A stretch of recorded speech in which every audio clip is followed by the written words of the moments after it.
여러분 안녕하십니까. 누리PD입니다. 자, 밖에서 여러분을 모십니다. 자, 조선일보 동향을 예의주시하고 있는데요. 김창균이라고요. 조선일보 논술 실장이라 그랬죠. 논술 주간이라 그러죠. 논술 주간. 이 사람이 이와 같은 사설을 보냈습니다. 지금 잘 안 보이실 것 같은데요. 요 내용이 김창균 칼럼. 현재 주사위는 이미 던져졌다. 자, 논술 주간이기 때문에 이 사람이 갖고 있는 영향력이라든가 그 위상, 그리고 조선일보의 입장을 충분히 이제 우리가 짐작할 수 있는 건데요. 자, 일단 칼럼 형식이지만 사실상 사설이나 마찬가지다. 이렇게 이제 보는 게 맞겠죠. 여기 이제 굵은 제목을 읽어보면요. 탄핵 소추안 접수된 지 80일. 매일 평의 갖고 논점을 토론하고 있다. 재판관끼린 입장 다 알고 있다. 이미 몇 대 몇 결론 정해졌다. 왜냐하면 이런 것을 계속 토의를 했기 때문에 어떤 입장을 갖고 있는지 다들 알고 있다는 겁니다. 당연한 이야기고요. 몇 대 몇 여기까지 정확하게 알고 있을 겁니다. 그 재판관들은요. 이런 회의를 벌써 수십 차례 했다 그러네요. 정식 평의는 이제 시작한 지 얼마 안 됐지만 회의를 그동안 수도 없이 열었다라고 합니다. 그래서요.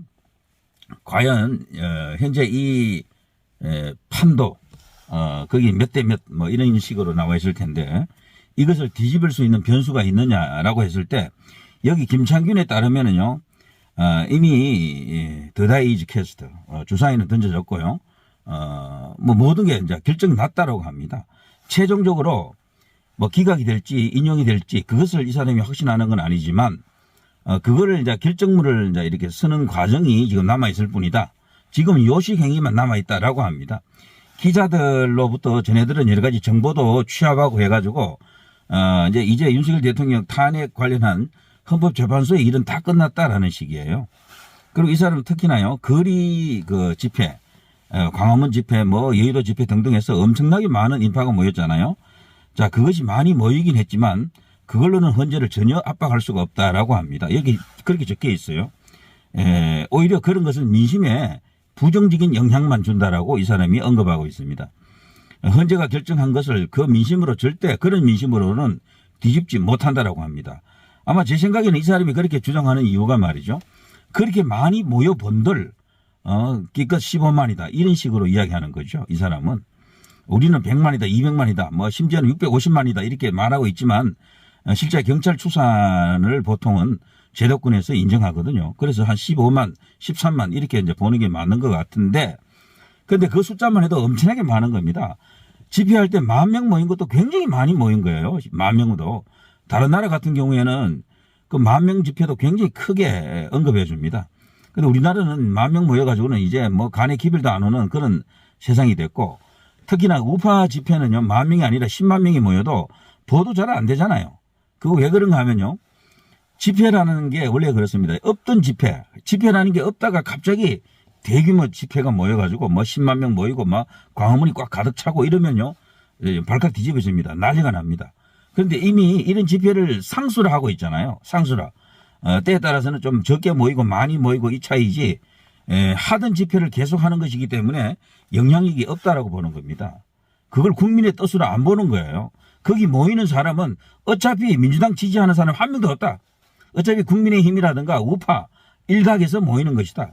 그러니까 보수단체라는 말을 의도적으로 언론에서 계속 구사하는 이유도 여기에 있습니다. 보수단체 소속이 아니라 할지라도 보수단체 회원들이나 그 사람들이나 똑같다라고 보는 거예요. 그런 사람이 아무리 거기 모여있어 봐야 의미 없다라는 거죠. 진짜 1,000만이 모이기 전에는 이야기가 안 된다라는 겁니다. 1,000만 모이면 제 생각에는요. 그야말로 그거는 어떠한 수단을 써서라도 그걸 다 담을 수가 없어요. 카메라에. 드론을 띄워도 다 못 담습니다. 몰라. 지상 한 5,000m 정도 올라가면 다 찍겠죠. 3,000m, 5,000m 올라가면요. 자, 아무튼 이 사람의 이 사설 내용, 이거를 그냥 가볍게 흘려버리기에는 무리라고 생각합니다. 그리고 제가 이게 이 사람의 칼럼을 쭉 읽어본 느낌으로는요. 헌재는 이미 이제 끝장을 다 냈다. 그리고 이 사람은 그 주장이 논점이 그거죠. 인용적으로 거의 이제 결론이 났다, 가닥이 났다라고 하는 것 같습니다. 그래서 이걸 뒤집을 수 있는 현실적 그 변수도 없는 것으로 그런 식으로 보인다라고 하는 것 같습니다.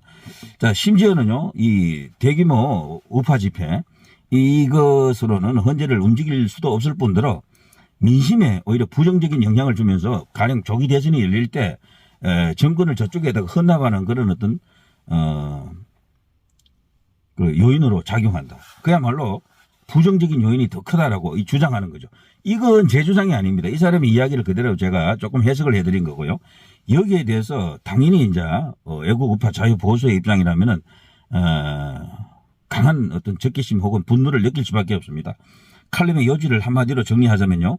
아무리 모여가지고 소리 지르며 꾀꾀거리며 발악을 해봤자 어차피 체포, 구속, 탄핵, 사형으로 이어지는 종말의 시기는 째깍째깍 돌아간다는 것인가? 정신 차리라 이것들아, 이 뜻이구만. 요게 말이죠. 조선일보 그 칼럼 밑에 댓글에 볼거리라는 사람의 댓글에 이런 게 적혀 있습니다. 이것도 나름대로 의미가 있는 댓글로 생각이 되고요. 참으로 이해 못할 비상식적인 희한한 별꼴이 지금 벌어지고 있죠. 대한민국에서. 판사는 우선 공정하다는 믿음이 전제되어야 합니다. 그렇죠?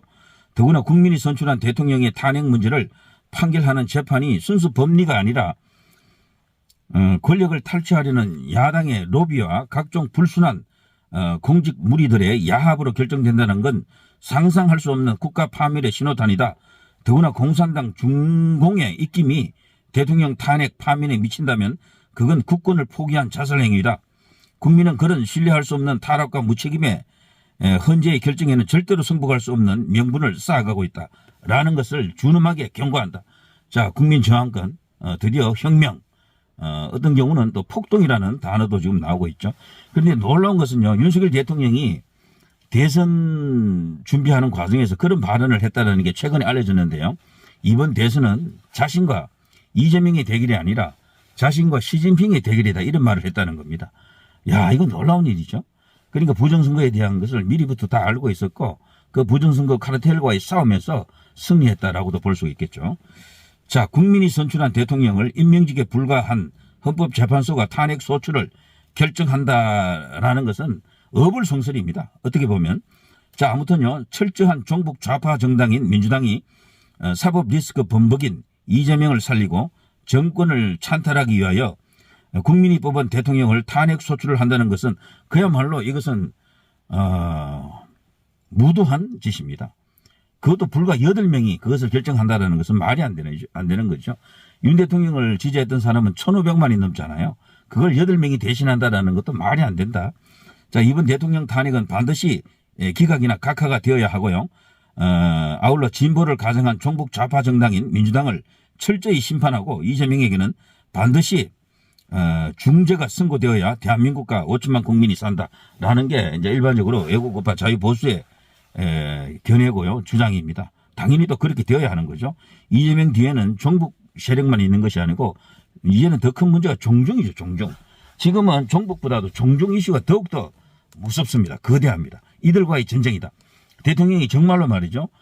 이번 대선은 과거에 이제 몇 년 전에 그런 말을 했다라는 거죠. 시진핑과 자신의 대결이다. 야, 이건 섬찟한 이야기입니다. 결국 종북 거대 카르텔과의 전쟁이다. 여기에는 정치권도 사법 카르텔도 언론계도 여기 다 지금 잠식당한 것 같아요. 심지어는 대학까지도 뭐 공자학원이다, 시진핑 뭐 기념관이다, 시진핑 자료관 말이죠. 도서관 같은 거에 지금 생기고 있잖아요. 이런 걸 보더라도 우리 이제 탄핵 사태의 배후에는 결정적으로 중국이 작용하고 있다라고 보는 것이 맞을 것 같습니다. 민주당 뒤에는 과연 누가 있느냐? 이거를 2030 젊은 피들이 10대, 20대, 30대들이 눈치채고 지금 들고 일어나는 것 아닙니까? 자, 막판에 큰 어떤 대변수가 터진다면 결국 10대, 20대, 30대 여기서 터져야 됩니다. 혁명이 일어나든 뭐 그야말로 거대 폭동이 일어나든 결국 이들에 의해서 가능할 것으로 저는 보거든요. 자, 아무튼 조선일보를 보게 되면은 구독자가 최근에 많이 떨어져 나갔다 그러죠. 심지어는 뭐 11만이 떨어져 나갔다 그런 말이 있는데 이걸 보더라도 조선일보도 지금 뭔가 많이 캥기는 겁니다. 그거 아니고는 이렇게 뭐 해석하기가 쉽지 않다라고 생각되는 거죠. 자, 그 밖에 뭐 다른 이유도 있지만 아무튼 조선일보가 이제 이 입맛을 이렇게 어디에 두고 있는지 그러니까 중간 스탠스, 양다리 걸치기 하는 듯한 느낌이 들잖아요.